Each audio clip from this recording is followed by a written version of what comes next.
Selamat datang di materi perkuliahan Kewirausahaan dari Politeknik Negeri Bandung. Pada kesempatan ini, teman-teman akan belajar mengenai dasar-dasar dari perencanaan pemasaran. Oke, langkah awal ketika teman-teman ingin merencanakan strategi pemasaran untuk produk yang akan dijual adalah menganalisis industri, khususnya adalah pesaing. Nah, jadi yang dianalisis ini adalah strategi terbaru dari pesaing utama. Jadi langkah pertama adalah kita harus menentukan siapa sih kompetitor utama kita. Kompetitor yang produknya mirip, strateginya mirip, lalu juga mungkin bisa jadi lokasinya dekat. Nah, kita harus bisa mendokumentasikan strategi pemasaran dari kompetitor tersebut. Lalu dari analisis pesaing ini, kita bisa analisis kita ini ingin dengan kompetitor ini ingin berada di posisi yang mana. Nah, ini termasuk dalam perumusan strategi penentuan posisi pasar. Lalu yang selanjutnya adalah analisis tentang pesaing dan juga bagaimana kita memposisikan diri kita di mata konsumen dan juga kompetitor. Ini akan menjadi dasar untuk mengambil keputusan bagaimana kita ingin memasarkan produk kita. Nah, jadi penting sekali untuk pemula gitu ya, untuk kita berjualan atau merencanakan bisnis. Ini tuh rencana pemasaran adalah hal yang fundamental. Jadi pada dasarnya rencana pemasaran adalah sebuah kegiatan yang berupa pernyataan tertulis tentang sasaran atau tujuan, strategi dan juga kegiatan pemasaran yang harus diikuti dalam rencana bisnis.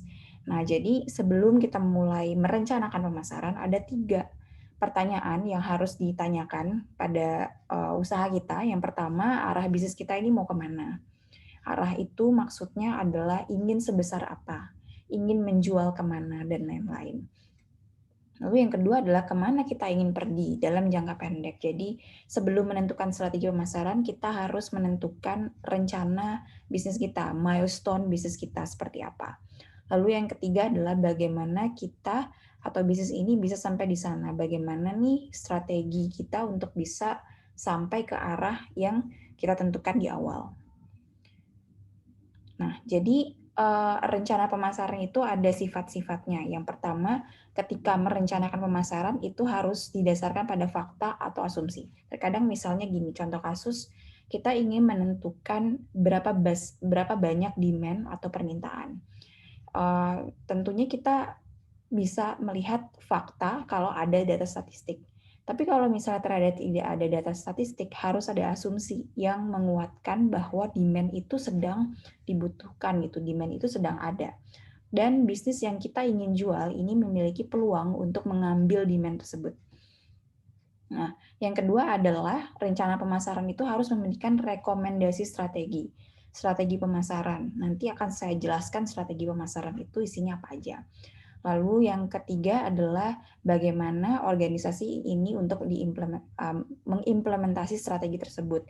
Tentunya harus ada struktur organisasi. Siapa yang akan mengatur mengatur strategi pemasaran ini dan siapa yang akan mengeksekusi strategi pemasaran ini. Yang keempat adalah tentunya rencana pemasaran ini harus berkesinambungan pada setiap milestone dari bisnisnya. Yang pertama adalah kesinambungan antara rencana jangka pendek dan juga jangka panjang. Lalu selanjutnya adalah rencana pemasaran itu harus sederhana, mudah dilakukan, dan juga singkat. Dan juga yang paling penting adalah fleksibel, tidak menyulitkan founder atau organisasi untuk mengeksekusi rencana pemasaran ini. Lalu juga menentukan kriteria untuk mengatur atau menilai performa dari rencana pemasaran ini atau strategi pemasaran ini. Nah, ini adalah gambaran bagaimana seorang entrepreneur itu merancang sebuah pemasaran, rencana pemasaran. Jadi bayangkan ini adalah kalian gitu ya.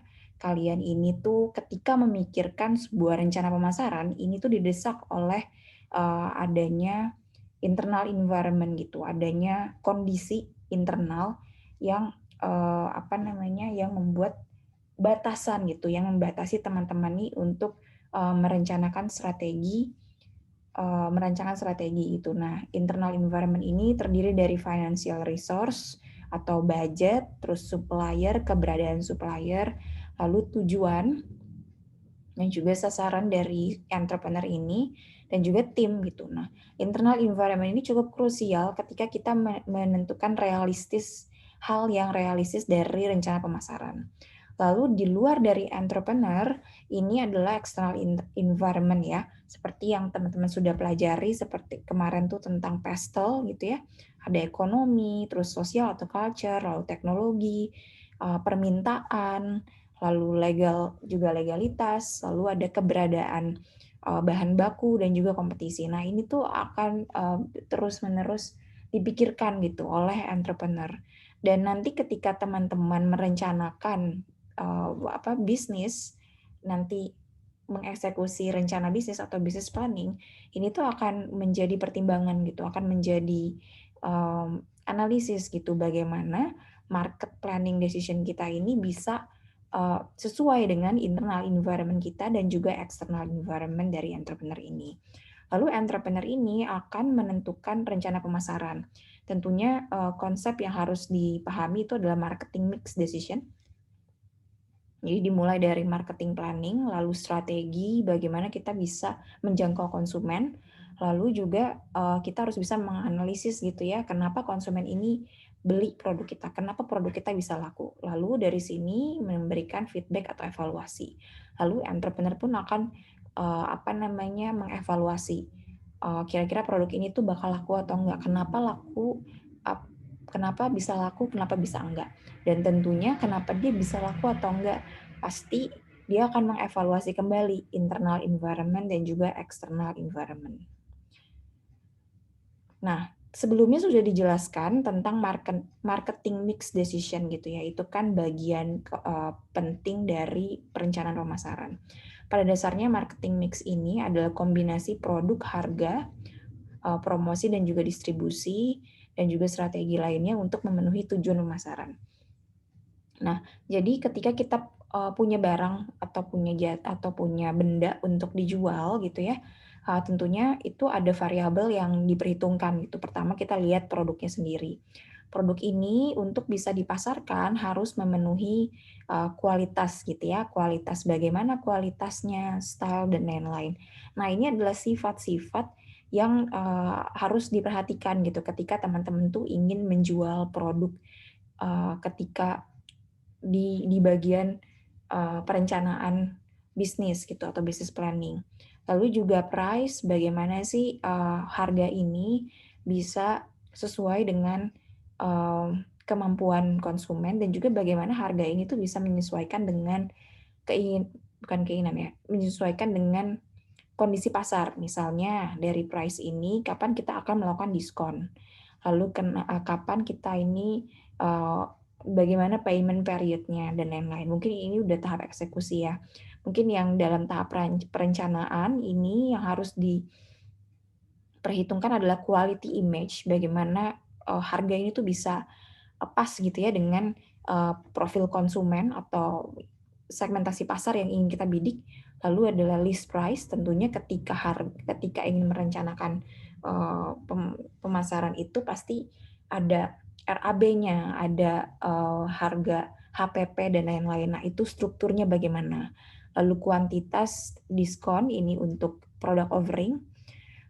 Lalu yang ketiga adalah distribusi. Bagaimana produk dan juga harga yang sudah kita tetapkan ini bisa sampai ke konsumen. Tentunya ini adalah tipe-tipe distribusi gitu ya. Distribusi offline kalau saya lihat gitu ada retailer seperti Gria, Jogja, terus ada wholesaler seperti toko grosir dan lain-lain gitu. Lalu promosi ini adalah bagian dari advertising gitu, bagaimana medianya, bagaimana branding dan lain-lain termasuk ke budget. Nah, ini tuh masuk ke dalam marketing mix gitu. Nanti ketika teman-teman masuk ke dalam proses perencanaan bisnis, 4 hal ini akan diulik gitu ya untuk bisa merencanakan pemasaran yang baik. Nah, langkah-langkah dalam mempersiapkan rencana pemasaran, pertama kita harus paham tentang situasi bisnis tadi, pentingnya untuk menganalisis pesaing dan juga preferensi konsumen, lalu juga menganalisa situasi bagaimana nih, oh ini khusus untuk teman-teman yang sudah melakukan usaha ya, tapi kalau belum kita pindah ke aspek ketiga. Nah, ini informasi yang didapat setelah kita menentukan situasi bisnis ini harus menganalisa gitu bagaimana dan mengapa produk itu harus ada, harus kita jual gitu ya. Nah, lalu mungkin setelah usaha baru dimulai juga ini kira-kira seperti ini gambarannya gitu, bahwa rencana pemasaran itu bukan hanya dalam tahap sebelum kita menjual, tapi setelah kita menjual pun ada rencana selanjutnya gitu. Nah, ini juga lanjutan dari langkah-langkah mempersiapkan rencana pemasaran, tentukan target pasar, termasuk dengan peluang dan ancaman. Bagaimana nih konsumen yang ingin kita targetkan ini, faktor-faktor eksternal yang mempengaruhi bisnis ini untuk kita sulit gitu menjual produk ini tuh bagaimana gitu. Lalu juga segmentasi pasar, ini adalah sebuah kegiatan untuk membagi pasar menjadi kelompok-kelompok yang dapat ditentukan. Maksudnya seperti ini, teman-teman sudah menjual produk, akan menjual produk nih. Kira-kira produk ini tuh akan dibeli oleh siapa? Di list dulu. Nah, segmentasi ini adalah sebuah profil bagaimana list dari tipe-tipe konsumen yang akan membeli produk kita. Lalu juga dari beragam tipe yang sudah dijelaskan, sudah dijabarkan, nah kita harus menentukan sasaran atau target gitu ya, target pasar yang ingin kita bidik. Nah ini harus fokus, bisnis itu kita tidak bisa menjual ke semua orang, tapi harus spesifik. Orangnya itu siapa, bagaimana perilakunya dan lain-lain. Nah, ini termasuk dalam kegiatan targeting gitu atau menarget konsumen. Nah, ini profilnya adalah kelompok khusus gitu ya yang potensial untuk didekati atau untuk membeli produk kita. Lalu ini juga lebih spesifik lagi ke proses segmentasi. Jadi pada dasarnya segmentasi pasar dan juga targeting ini adalah contoh-contoh bagaimana segmentasi pasar itu dibagi. Jadi pada dasarnya ada 2 garis besar. Nah, kita membagi pasar atau siapa yang akan membeli produk kita itu berdasarkan karakteristik pelanggan. Ini bisa secara geografis, demografis, dan juga psikografis. Ini harus hafal, harus ngerti banget, karena ini nanti yang akan terus-menerus digunakan gitu ya, ketika nanti melakukan rencana pemasaran. Lalu bagaimana situasi pembelian? Nah, situasi pembelian ini lebih ke aspek psikologinya gitu, aspek dari fitur dari produk. Nah, kira-kira fitur dari produk ini manfaat apa yang ingin diberikan kepada konsumen dan apakah konsumen itu menginginkan manfaat dari produk itu juga harus dianalisa. Lalu bagaimana penggunaannya, lebih ke fitur produknya, kondisi pembelian, dan juga adakah gejala-gejala atau kita lihat fenomena di sosial media gitu ya, adakah kesadaran untuk orang tuh tertarik membeli. Itu kita bisa lihat dari TikTok, mungkin nih ada nih yang mereview produk kita, dan lain-lain. Lalu proses segmentasi ini adalah terdiri dari 3 tahap. Pertama, kita memilih dulu segmen untuk ditargetkan. Oh sorry, ini bagian dari proses targeting atau penargetan pelanggan. Yang pertama kita pilih dulu segmen yang untuk ditargetkan gitu ya. Kita harus bisa menilai mana segmen yang kira-kira tuh berpeluang gitu, berpotensi untuk kita jual, untuk kita dekati gitu ya, untuk membeli produk kita. Lalu juga setelah kita menentukan siapa target konsumen kita harus bisa menghubungkan dengan produk, harga, distribusi, dan promosi. Balik lagi, kira-kira konsumen yang sudah kita targetkan itu membutuhkan produk kita, lalu harganya sesuai atau enggak. Nah, mengenai distribusi, kira-kira tuh konsumen tuh akan mengakses produk kita di mana, di offline di mana, di online di mana. Lalu promosi, ini mengenai branding, ini mengenai bagaimana kita itu bisa menjual atau membangun citra image dari produk kita. Nah, tentunya analisis ini juga harus berdasarkan analisa. Minggu kemarin sudah belajar tentang SWOT.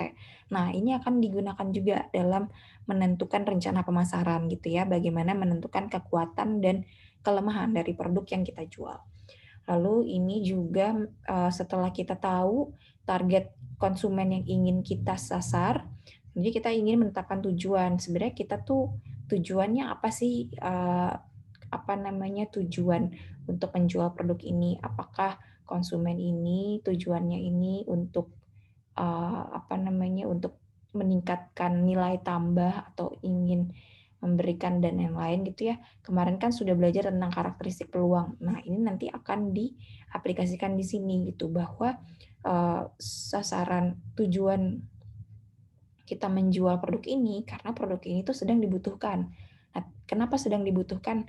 Nah, ini harus jelas di sini gitu ya. Lalu juga sasaran-sasaran ini atau tujuan-tujuan ini juga jangan terlalu banyak, batasi hanya 6 sampai 8. Misalnya gini, saya ingin jual masker gitu ya. Tujuan saya menjual masker ini adalah satu, saya ingin misalnya masker medis misalnya, saya ingin masker anak kecil karena targetnya itu anak kecil gitu ya, menggunakan masker ini dengan nyaman. Terus menggunakan masker ini dengan harga terjangkau. Mengakses masker ini tuh di offline di toko-toko dan lain-lain. Nah, itu adalah contoh-contoh dari sasaran.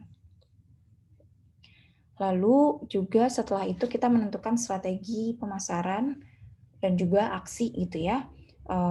Tentunya strategi pemasaran ini bagaimana produk ini juga tentang bagaimana produk ini dikemas, ini lebih ke branding. Jadi sebelumnya kan sudah menentukan tentang promosi. Nah, nanti bagaimana promosi ini diintegrasikan dengan produk. Lalu ini juga karena nanti dalam tahap rencana pemasaran itu juga kita harus pada realnya gitu ya, pada nyatanya rencana pemasaran ini mungkin akan dikerjakan oleh orang marketing, tim marketing. Tapi tim marketing ini harus bisa memberikan bekerja sama dengan orang keuangan. Nah, tentunya kita harus bisa menentukan struktur harga gitu. Nah, jadi ini adalah gambaran struktur harga seperti biaya-biaya material, tenaga kerja, lalu juga biaya biaya dari supplier atau pemasok, biaya tenaga kerja dan overhead. Overhead itu maksudnya dalam satu kali pengerjaan itu tuh berapa banyak struktur operasionalnya bagaimana. Lalu yang kedua adalah margin atau kira-kira di markup berapa persen gitu. Kita ingin mengambil untung berapa persen. Tentunya ini nanti akan belajar bagaimana kita menentukan harga yang aman untuk bisnis kita. Lalu yang ketiga adalah kompetisi, bagaimana produk dan harga ini bisa bersaing di pasar nanti. Lalu juga selanjutnya adalah distribusi, bagaimana kita memudahkan konsumen untuk membeli produk kita, gitu kan. Lalu juga distribusi ini juga harus pas dengan kriteria produk, lalu juga kriteria harga. Yang terakhir adalah promosi. Promosi ini tujuannya adalah untuk menginformasikan calon konsumen bahwa produk ini tuh bermanfaat gitu ya untuk mereka. Lalu juga ini sebuah metode untuk bisa menarik perhatian calon pelanggan dan juga membuat pelanggan itu beli lagi, dan lain sebagainya. Nah, ini adalah pertimbangan khusus ketika teman-teman ini menentukan distribusi. Ini bisa dilihat gitu ketika teman-teman tuh udah tahu produknya masker misalnya, masker ini tuh banyak dijual di mana. Nah, ketika kita meriset, menganalisis pesaing, dia jualnya di A di sosial media dan tipenya gini-gini, tipenya ada karakteristiknya. Nah, kita harus menentukan juga derajat dari distribusi tersebut gitu ya. channel penjualan tersebut gitu. Dilihat dari directness of channel, seberapa dekat gitu akses kita dengan channel yang atau saluran distribusi tersebut. Kalau offline tentunya kita mempertimbangkan faktor geografi. Nah, ini faktor-faktor yang dipertimbangkan adalah kondisi pasar gitu ya. Jadi bagaimana nih kumpulan dari konsumen yang ingin kita bidik ini tuh kira-kira mengakses produk yang seperti yang kita jual tuh di mana gitu. Seberapa dekat sih? Lalu juga tentang produk atribut gitu, misalnya apakah produknya itu besar, kecil, terus juga mudah pecah dan lain-lain. Nah, ini kalau produk atribut ini masuknya ke penjualan offline gitu. Kadang ketika teman-teman mau masuk retailer, mau masuk Jogja gitu, nah ada beberapa tipe retailer yang saya lebih difokuskan untuk produk-produk yang besar, produk-produk yang mudah tumpah dan lain-lain. Nah, ini kita mesti paham kira-kira produk seperti ini tuh cocoknya dijual di mana. Lalu juga biaya, faktor biaya, apa sih sebenarnya keseimbangan gitu ya antara biaya yang dikeluarkan dengan manfaat yang kita dapat. Lalu juga tentang kesiapan dari perusahaan kita nih untuk bisa bekerja sama dengan saluran penjualan itu. Nah, ini pertimbangan lainnya tentunya ketika kita merencanakan berapa banyak saluran atau channel distribusi produk yang kita ingin ingin kerjasamai, itu kita tuh mesti menentukan harus memilih juga gitu ya, memilih retailers gitu, memilih channel penjualan offline. Nah, ini ada sifat-sifatnya gitu, ada yang kita mesti benar-benar selektif gitu ya dalam memilih retails, lalu juga ada juga yang eksklusif, misalnya produk-produk yang mewah gitu kan, itu kan tidak bisa sembarangan. Nah, tentunya ketika kita memilih channel penjualan, baik itu offline maupun online, itu kita harus melihat reputasi. Apakah reputasinya ini tuh dari segi keamanan, dari segi kemampuan, dari segi terkenalnya si channel ini tentang menjual produk, adakah sinkronisasinya gitu. Misalnya teman-teman mau jual produk fashion, produk fashion tuh lebih banyaknya ke Shopee dibanding ke Tokopedia, misalnya seperti itu. Nah, kita harus bisa melihat dari analisis pesaing gitu. Lalu juga service yang ditawarkan, itu misalnya ada advertising, itu gimana, dan lain-lain. Itu kan juga akan membantu ke proses rencana pemasaran gitu ya. Nah, ini juga harus dipertimbangkan juga tentang tipe atau jenis dari bisnis kita. Pada dasarnya bisnis itu ada dua macam, ada yang B2B atau business to business, jadi teman-teman tuh kerjasama dengan bisnis untuk menjual sebuah produk gitu ya, atau jasa, atau enggak consumer market, jadi teman-teman tuh langsung jual ke konsumennya. Nah, ini yang akan ditekankan ini lebih ke arah B2B gitu ya, mungkin kalau yang nanti bisnis plannya jasa, jadi ini adalah kriterianya. Kriteria ketika teman-teman tuh melakukan perencanaan jasa. Jadi pertama, biasanya kalau perencanaan jasa itu kriterianya adalah volumenya besar gitu ya. Volume penjualannya besar, tidak sedikit. Lalu juga saluran distribusinya itu lebih spesifik gitu, lebih juga dia lebih spesifik, lebih direct, jarang ada yang online gitu kalau pemasaran jasa.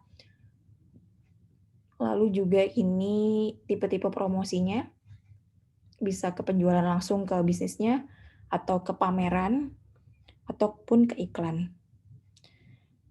Nah, ini juga aspek eksekusi gitu ya, tentunya ketika mempersiapkan rencana pemasaran, ini tuh struktur biaya harus jelas gitu, tentang struktur harga produk, terus bagaimana produk ini dipasarkan, promosi, itu tuh harus jelas. Dan yang kedua adalah asumsi, ini yang menantang dari rencana pemasaran gitu, bagaimana kita membuat asumsi bahwa biaya ini tuh kita bisa penuhi gitu. Biaya ini tuh tidak terlalu mahal dan juga tidak terlalu murah. gitu. Nah, dalam tahap implementasi ini mungkin nanti kalau teman-teman jadi entrepreneur beneran gitu ya, bahwa strategi ini tuh kita harus komitmen terhadap strategi ini, tapi juga fleksibel kalau strategi ini ternyata tidak memungkinkan untuk dieksekusi, kita harus punya rencana selanjutnya dan lain sebagainya. Nah, mungkin demikian untuk perkuliahan hari ini. Semoga bermanfaat dan sehat selalu.